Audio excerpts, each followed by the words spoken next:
I'm Lisa Taylor, president of Challenge Factory. Hidden Talent is a Challenge Factory podcast.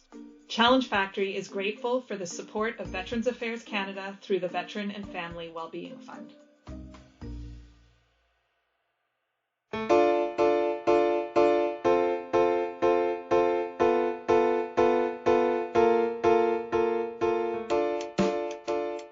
Challenge Factory believes you should meet the changing world of work head on and take control of your future.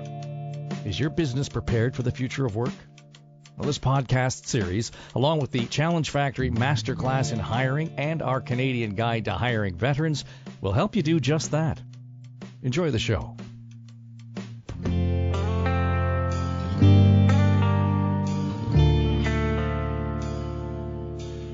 It takes too much time. It's too risky. It's too hard to find the right people to fill the right roles. If you're a small or medium-sized business owner, this likely sounds and feels familiar, especially when it comes to hiring for your team. You know people are the heart of your business, and the stats back that up. Did you know 90% of the Canadian private sector workforce works for a small or medium-sized business? Despite this fact, most small business owners find the act of hiring a challenge and struggle to attract and retain the right talent. But imagine now a hidden talent pool of approximately 10,000 skilled, experienced, and educated individuals entering the workforce annually. That's how many men and women transition out of military service and into civilian employment each year. Now, imagine if there was a way for you to match that talent pool with the needs of your organization or business. This podcast seeks to answer those questions and more. Over the course of this show, we'll dive into the questions like, where is the hidden talent in Canada's veteran communities? What skills do they have? How can employers gain access to more resources to hire and train Canadian veterans? Throughout this show, you'll hear voices of Canadian small business owners. You'll hear from Canadian veterans and personal experience with leaving the military and finding fulfilling employment. And then Lisa Taylor, president of Challenge Factory, will give us context, helping us to identify the nuanced experiences faced by both employers and veterans, especially around things like hiring practices, interviewing, employee engagement, and orientations. So let's set the stage, because we can't solve a problem if we can't see it. How can we uncover what's hiding in plain sight? Sarah Dunkley is the head of two companies, including Santa's Village based in Bracebridge, Ontario. Every summer, the park hires dozens of seasonal workers. Sarah also happens to be married to a Canadian reservist.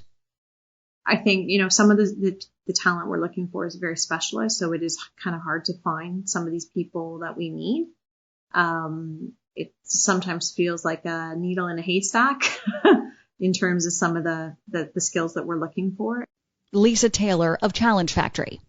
It's really likely that you know veterans and you don't even realize that they're within your midst. And that's because they've gotten used to having their civilian persona, and that's what they lead with. So it really just takes asking a couple of questions. Maybe even like, do you know anybody that's ever served in the Canadian Armed Forces, before you all of a sudden realize your neighbor, your cousin's husband, the teacher at school has a nephew, that all around you there are people that actually are serving. Janine Harris is an Ontario-based entrepreneur. She runs a media company specializing in branding and video for other businesses. I feel like I just don't know anything about it. I don't know anything about what vets are in the market, where to find them, what kind of jobs they're looking for. Clearly, part of the problem is simply knowing there's a giant talent pool out there. Employers don't know there are veterans ready for work, never mind where to find them. I don't know who they are. I don't know what they do. I don't know what their skills are. I don't know where to find them. Good question. Where do you find skilled veterans for your team? And on the flip side, how do they find you? When Challenge Factory first started its work in the veteran community, knowing that we wanted to be a part of the ecosystem of matching employers and veterans and helping with this talent pool, we spent a year just listening, just showing up where veterans were hanging out so that we could hear them and hear them talking to each other, have a chance to get to know them.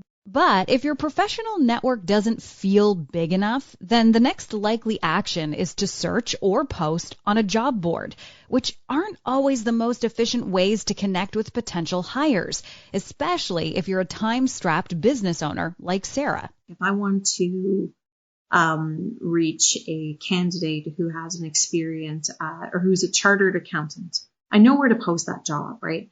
I think there's a lot of businesses out there that want to reach people with military experience, but we don't know how to reach them. And I think that is probably the biggest barrier. We don't know how to find them. And there's another dynamic at play here. Sure, it's one thing to not know where to find qualified veteran candidates, but for the small business owner, there's this whole element of handling the applications once they start rolling in and identifying from that heap the best person for the job.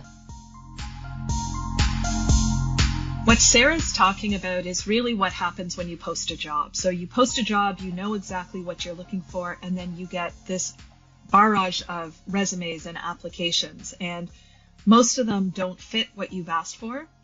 Some of them have really poorly spelled applications. Some of them say that they're, really pleased to be applying for a job that's not the job that you've actually posted. So you just end up with this entire package of material, and it's really hard to sort through, even just to get to what are the relevant applications that are worthy of taking a look at. And then from that subset, be able to get to, and these are actually people that I think I would be interested in. That whole process for a small business owner is incredibly time consuming, and it's frustrating. So when you're looking for talent, it comes back to, instead of tossing it open so that it's, thousands of applicants that are coming back, what I always like to reinforce with small business owners is you don't need 1,000 applicants. You have one position.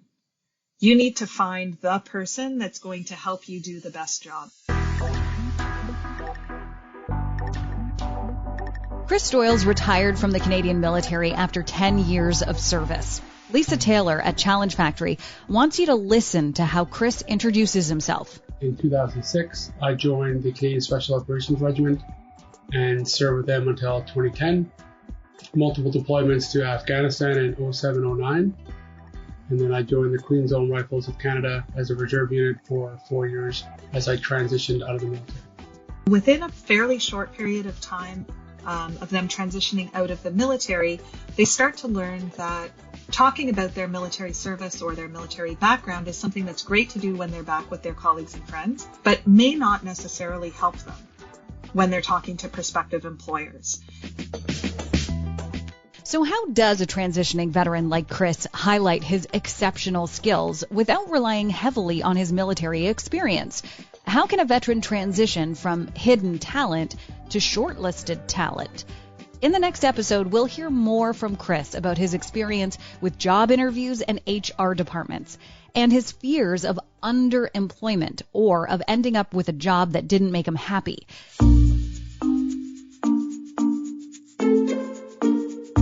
Later in the series, we'll hear from Trevor Vautour, a retired Master Corporal. Trevor also appears in the masterclass that accompanies this podcast. The link to enroll for that class is in the show notes. He'll share with us more about how he was able to articulate his skills to match the job market and with what employers were looking for. All of this leads us to our next set of questions. How can an employer know how to leverage a veteran's skills if they don't understand the work they did while they were serving? And on the flip side, how can a veteran find a job they love and excel at if they don't have a good grasp of the expectations and environment in the civilian workforce? Further to that, how can they start to understand what jobs are available to them?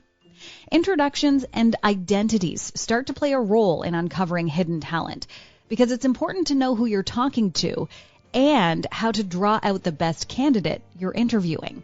It's just really important to understand that where they're coming from was a very structured, very organized, very leadership-heavy organization.